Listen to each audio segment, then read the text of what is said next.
జనార్దన్ని ఎలా ప్రసన్నుని చేసుకున్నాడు?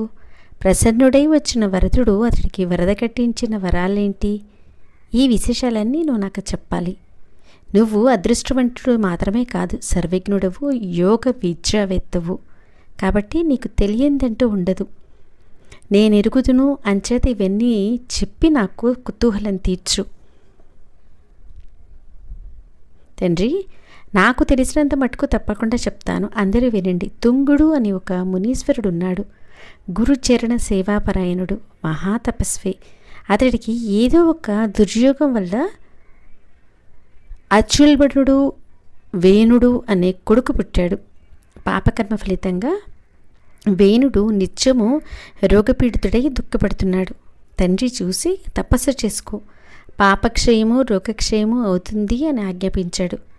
అందుమీదట వేణుడు ఆరోగ్యకాంక్షతో